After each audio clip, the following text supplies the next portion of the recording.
왕궁과 성전, 이 제목으로 우리가 하나님의 말씀을 듣도록 하겠습니다. 한 인생의 삶을 평가하는 세상의 기준은 바로 왕궁에 있다고 생각을 합니다. 왜냐하면 그곳은 세상을 통치하는 세상의 권력이 있는 곳이기 때문에 역사적으로 모든 역사를 의논하고 또 그 역사를 이끌어가는 힘이 왕궁에 있었습니다. 그래서 그 왕궁을 지배하는 자가 역사를 지배하는 사람들이 되었고, 왕궁이 그 나라의 역사를 기록하는 가장 중요한 현장이 될 수밖에 없습니다. 그러나 믿음의 사람들에게 있어서 가장 소중한 자리는 바로 성전입니다. 예배가 그 삶의 모든 것을 판단하고 결정하는 가장 중요한 주제라는 것을 믿습니다. 그래서 아담의 두 아들인 가인과 아벨을 보면 하나님께서 가인과 그 제물은 받지 않으셨고 아벨과 그 제물은 받으셨다고 말씀하고 있습니다. 인간 삶의 판단과 평가를 내리는 장소가 바로 제단이었다는 것을 우리에게 인류의 시조부터 그렇게 보여주신 것입니다. 저는 왕궁과 성전의 이야기를 가장 잘 보여주는 사람이 바로 우시야 왕이 아닌가 이렇게 생각을 합니다. 그리고 이 우시야 왕을 가장 가까이에서 바라본 사람이 바로 이사야 선지자입니다.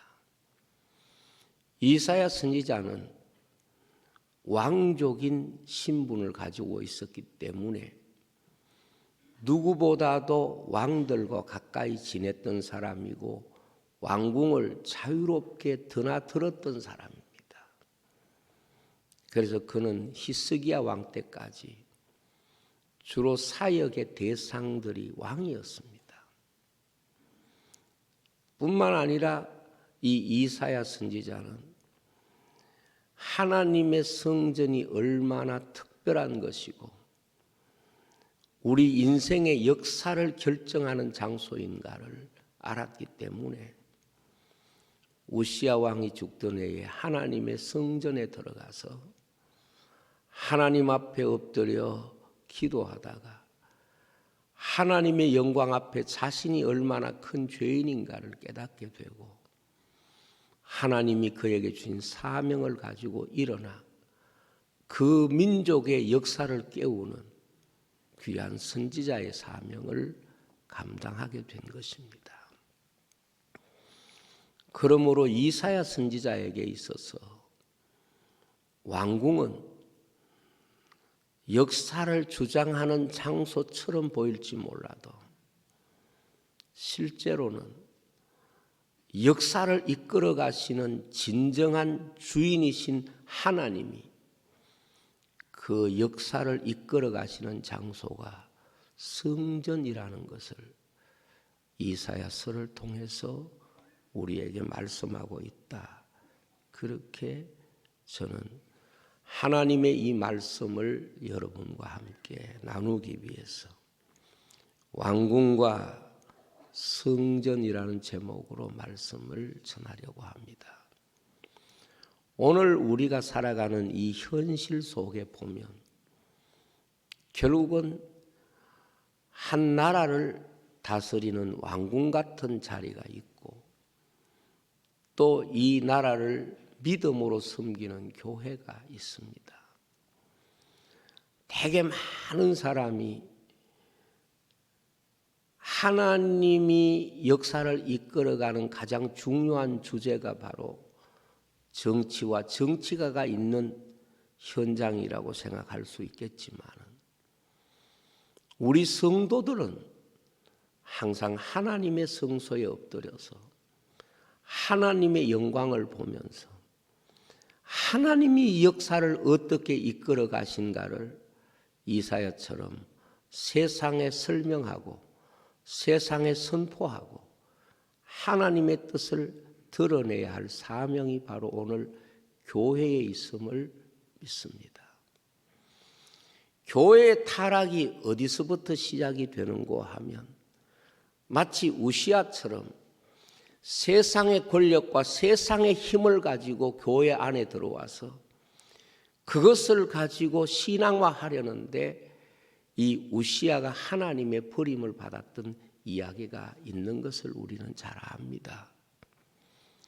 오늘 하나님의 교회가 지켜야 되는 가장 중요한 사명 중에 하나가 무엇인가 하면 바로 이 세상적인 것들이 교회에 와서 하나님께 예배하는 주제가 되지 못하고 하나님의 나라와 하나님의 영광이 이 땅에 하나님의 교회를 지키는 가장 중요한 주제라는 것을 성도들이 깨닫고 그 하나님께 영광 돌릴 때에 하나님은 그 성전을 통하여 역사를 보여주시고 그 역사가 가야 할 길을 가르쳐 주시고 그리고 그 역사를 치유하시는 놀라운 은혜를 베풀어 주시는 것입니다.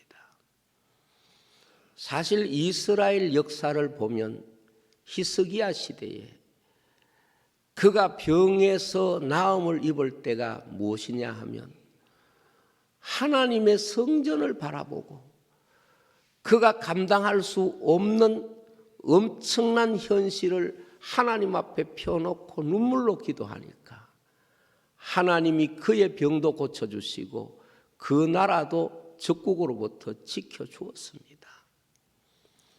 그러나 사신이 왔을 때 왕궁에 있는 보물을 다 열어서 보여주고 자랑하다가 결국은 그 왕궁에 있는 보물을 보여준 사건 때문에 유대 나라가 적국의 포로가 되고 지배받게 될 것에 대한 하나님의 말씀을 듣게 되는 것입니다.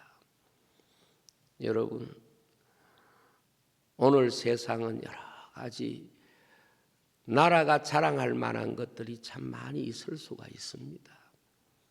그러나 어떤 나라든지 그 나라의 최고의 자랑과 그 나라가 가지고 있는 최고의 삶의 가치는 하나님을 섬기는 데 있는 것이지 그 나라가 가지고 있는 경제력이나 그 나라가 가지고 있는 정치력에 있는 것이 아니다라는 것을 우리는 이사야 선지자를 통해서 분명히 깨달아야 할 줄로 믿습니다.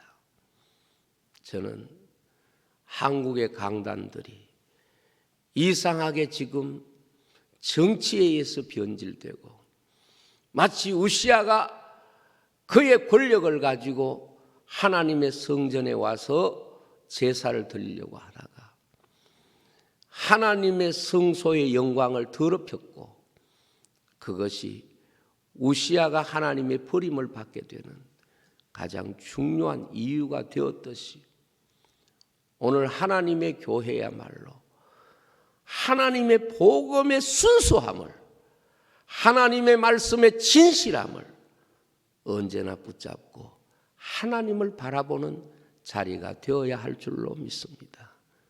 이사야처럼 하나님의 전에 엎드릴 때 하늘이 열리고 하나님의 영광을 바라보는 바로 그 성소로 한국교회가 회복이 되어야 할 줄로 믿습니다. 저는 오늘 여러분에게 하나님의 말씀을 한 말씀 한 말씀을 풀어가면서 왜 우시아가 하나님의 버림이 되었던가, 또 우시아가 처음부터 그랬던가? 아닙니다. 우시아는 유대 역사의 10번째 임금이면서 가장 유대 역사를 찬란하게 빛내었던 그런 제왕입니다. 하나님의 말씀을 통하여 확인하시겠지만 우시아는 다윗과 솔로몬 시대 이후에 가장 뛰어난 정치력을 가진 위대한 지도자입니다.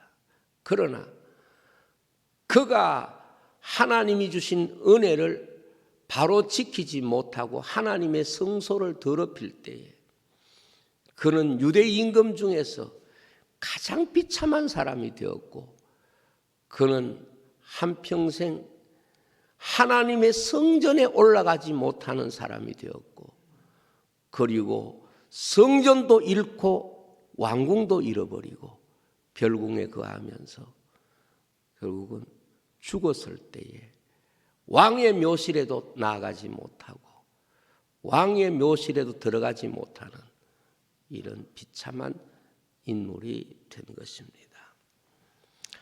그의 모든 기록은 역대하서 26장에 있습니다. 역대하서 26장은 우시야 왕의 이야기로 채워져 있습니다. 그런데 마치 한 사람의 이야기임에도 불구하고 두 사람의 이야기가 기록된 것처럼 보여지고 있습니다. 분명히 한 사람의 삶이 기록되어 있는데 너무도 다른 두 가지 삶이 이 역대하서 26장에 우리에게 보여주는 귀한 증거로 말씀을 주고 있습니다. 왕궁에서의 그의 모습과 성전에서의 그의 모습, 이것을 통하여 오늘 우리가 이 땅을 살아가면서 과연 내 삶을 판단하고 결정하는 것이 무엇이고 내 삶을 진짜 평가하는 것이 무엇인가, 이 부분에 대해서, 그리고 역사를 판단하고 평가하는 하나님의 기준이 무엇인가, 이 말씀을 들을 수 있기를 바랍니다. 우시아는 유대 역사에서 하나님의 쓰임을 받았던 정말 위대한 임금의 모습을 보여줍니다. 그러면서 우시아는 하나님의 버림을 받았던 정말 비참한 한 인생의 모습이 어떤가도 보여주는 인물입니다. 우리는 우시아의 두 얼굴을 통해서 우리가 이 땅에 살아가면서 어떤 삶을 살아야 할 것인가에 대한 물음을, 답을 얻는 그런 시간이 되었으면 합니다. 우시아 왕은 유대 나라의 10번째 임금으로 16세의 임금이 되어서 오랜 재위 기간을 가집니다. 유대 나라를 일으킨 탁월한 임금이었습니다. 그가 등장하여 이룬 업적은 다윗과 솔로몬 시대를 복원시키는 그런 놀라운 역사의 주인공이 될 만한 사람이었습니다. 그러나 그 뛰어난 자질과 업적에도 불구하고 교만함으로 하나님의 성전에서 하나님의 세우신 직분을, 권위를 멸시하다가 자신이 하나님의 멸시를 받게 되고 나병에 걸리게 되고 별궁에 갇혀서 죽을 때까지 성전에 나아갈 수가 없고 죽어서도 왕실 모역에 장사되지 못했다, 그렇게 말씀합니다. 먼저 우시아가 어떻게 위대한 임금이 될 수 있었던가, 두 가지로 성경은 말씀합니다. 26장 4절에 보면 우시아가 그의 아버지 아마사의 모든 행위대로 여호와 보시기에 정직하게 행했다 했습니다. 정말해서 이 우시아는 그들의 조상들, 그 아버지, 앞서 유대 나라를 통치했던 사람들의 좋은 점, 훌륭한 점을 계승했던 그런 지혜로운 임금이었다 하는 것이고, 그 다음 5절은 하나님의 묵시를 밝히 아는 스가랴가 사는 날 동안 하나님을 찾았고, 그가 여호와를 찾을 동안에는 하나님이 형통하게 하셨더라. 무슨 말씀인가 하면, 신실한 주의 종들의 말을 잘 가르침을 받고 그 나라를 다스렸다는 것입니다. 여러분, 지도자는 두 가지가 깨어 있어야 합니다. 하나는 그 자신이 바른 사람이어야 하고, 두 번째는 바른 가르침을 받을 줄 아는 사람이어야 하는 거예요. 지도자이기 때문에 바른 가르침을 받을 줄 아는 마음이 없으면 훌륭한 지도자가 될 수가 없습니다. 이것이 바로 우시아가 가지고 있는 황금 시대를 열었던 두 가지 그에게 보물 같은 천재입니다.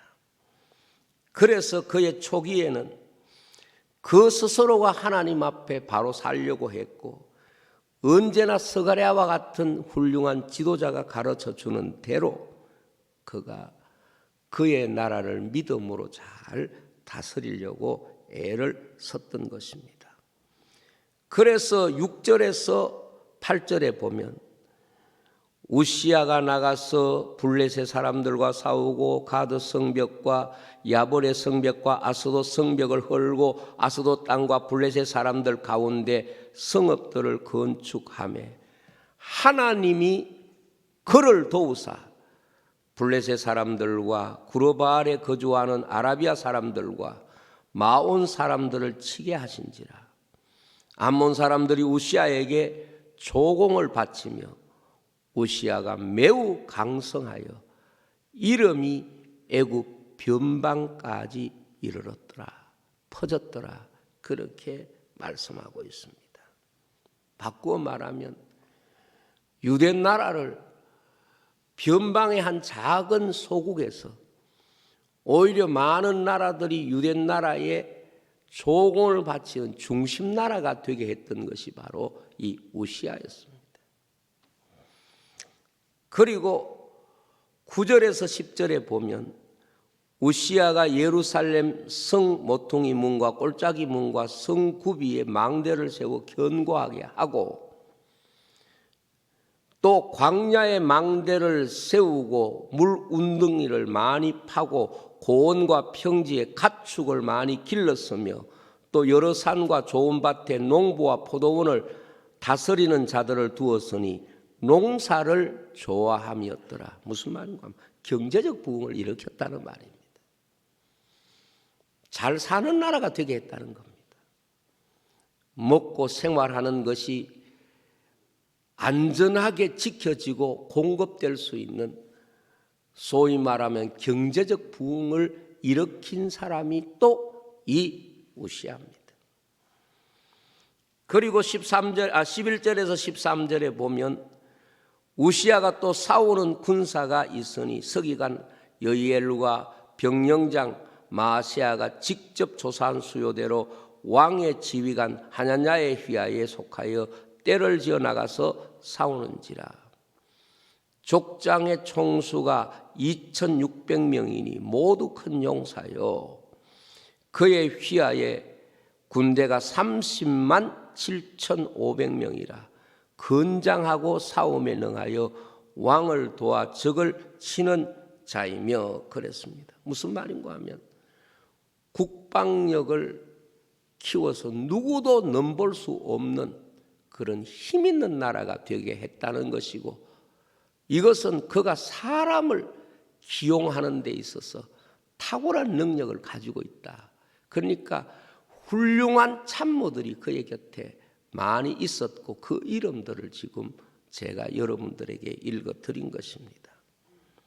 그리고 14절에서 15절에 보면 우시아가 그의 온 군대를 위하여 방패와 창과 투구와 갑옷과 활과 물맷돌을 준비하고 또 예루살렘에서 재주 있는 사람들에게 무기를 고안하게 하여 망대와 성곽 위에 두어 화살과 큰 돌을 쏘고 던지게 하였으니 그의 이름이 멀리 퍼지면 기이한 도우심을 얻어 강성하여짐이었더라 그랬어요. 다시 말하면 무기를 개발해서 어떤 전쟁에서도 이길 수 있는 강대한 나라가 되게 했다 하는 것입니다. 이것은 정치 지도자들이 그 나라를 다스릴 때에 갖추어야 할 가장 중요한 지도자의 의무이기도 하고 능력이기도 한 것입니다. 왜냐하면 국가는 바로 이러한 구도 속에서 국가가 평가되기 때문에 그렇습니다. 여러분, 지금 세계 여러 나라들 가운데 뭐 GDP다, 군사력이다, 또 이런 경제력이다, 이런 것들을 이야기하는 이유가 바로 그것이 지도자에 의해서 더 발전하고 견고해지느냐 아니면 더 쇠약해지느냐, 이것을 결정하는 지도자의 능력이 판단되는 항목이기 때문에 그렇습니다. 그러나 우시야 왕은 자신의 통치의 절정에 이르렀을 때에 마음이 교만하게 됩니다. 그 교만이 나타난 곳이 바로 성전입니다. 16절 말씀을 보면 그가 강성하여짐에 그의 마음이 교만하여 악을 행하여 그의 하나님 여호와께 범죄하되 곧 여호와의 성전에 들어가서 향단에 분향하려 한지라 그랬습니다. 이때 제사장 아사랴가 17절에서 18절에 보면 이 하나님의 성전에서 왕이 분향하려 하는 것을 막으려고 제사장 80명을 데리고 그의 뒤에 따라 들어가서 우시야 왕 곁에 서서 아사랴가 이렇게 말합니다. 우시야여, 여호와께 분향하는 일은 왕이 할 바가 아닙니다. 그것은 제사장이 해야 되는 일입니다. 분향하기 위해서 구별함을 받은 아론의 자손 제사장들이 할 바니 성소에서 나가소서. 왕이 범죄하였으니 하나님 여호와에게서 영광을 얻지 못하리이다. 아사랴가 참 대단히 담대하고 훌륭한 지도자지요. 이때 우시야가 제사장을 향하여 화를 냅니다. 19절에서 20절입니다. 우시야가 손으로 향로를 잡고 분향하려 하다가 화를 내니 그가 제사장에게 화를 낼 때에 여호와의 전 안 향단 곁 제사장들 앞에서 그의 이마에 나병이 생긴지라. 대제사장 아사랴가 모든 제사장이 왕의 이마에 나병이 생겼음을 보고 성전에서 급히 쫓아내고 여호와께서 치심으로 왕도 속히 나가니라. 그렇게 말씀합니다. 자, 이 우시야는 정말 탁월한 임금이었음에 그 자신이 왕의 권력을 가지고 하나님의 성소도 지배하려고 했던 이런 교만을 가지게 됩니다. 사람이 교만하게 되면 사탄을 닮아서 하나님의 나라에서 그 나라에서 지배력을 가지려고 했던 것처럼 사람이 교만하면, 통치자가 교만하면 교회를 통제하려고 하는 그런 자리에 나가게 됩니다. 왜 공산주의가 악한지 아십니까? 권력을 가지고 교회를 통제하고 있기 때문에 그렇습니다. 지금 대한민국도 이 권력이 제가 보기엔 참 하나님 앞에 악할 거라고 생각을 합니다.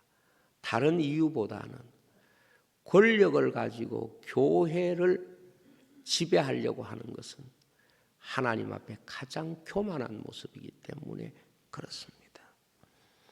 결국 우시야는 21절에 보면 죽는 날까지 나병 환자가 되었고, 나병 환자가 되매 이 말씀 잘 보세요. 여호와의 전에서 끊어져. 이게 중요합니다. 나병 환자는 사람에게서 끊어지기도 하지만 여호와의 전에서 끊어져 별궁에 살았으므로 그의 아들 요담이 왕궁을 관리하며 백성을 다스렸더라. 정말해서 그는 성전도 잃은 인생이고 왕궁도 잃어버린 인생이 된 것입니다. 그리고 23절에 보면 그가 죽었을 때에 조상들과 함께 누우며 나병 환자라 하여 왕의 묘실에 장사되지 못하고 그렇게 왕 묘실 곁에 장사가 된 것으로 말씀을 하고 있습니다. 하나님의 성전에서 끊어졌다는 것은 한 인생에게 있어서 하나님의 은혜가 끊어진 자리에 사는 것이 바로 하나님의 버림입니다.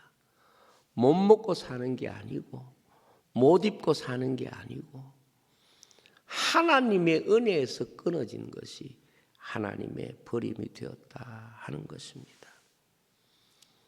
우시야를 최고의 왕으로 만든 분도 하나님이시고 우시야 왕을 가장 부끄러운 왕으로 만드신 분도 하나님이십니다.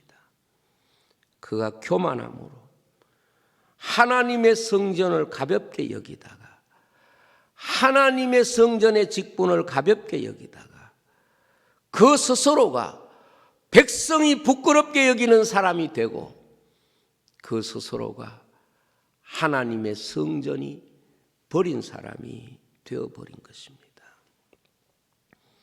이것을 곁에서 본 선지자가 바로 이사야입니다. 그리고 이 사실을 기록한 사건을 이사야서에서 볼 수가 있습니다. 이사야 6장 1절에 보면 우시야가 죽던 해에 내가 본 적 주께서 높이 들린 보좌에 앉으셨는데 그의 옷자락은 성전에 가득하였고 그리고 5절로 8절에 보면 그때에 내가 말하되 화로도 나여 망하게 되었도다 하고 이 성전에서 만군의 왕이신 여호와를 배웠음이라고 말하고 그때의 서랍 중 하나가 제단에서 집은 빈 숯을 가지고 와서 이사의 입술을 정하게 해 줍니다. 그리고 그 죄악을 사해 줍니다. 그리고 이사야를 이스라엘 백성에게 보내는 귀한 사명을 그에게 맡긴 것입니다.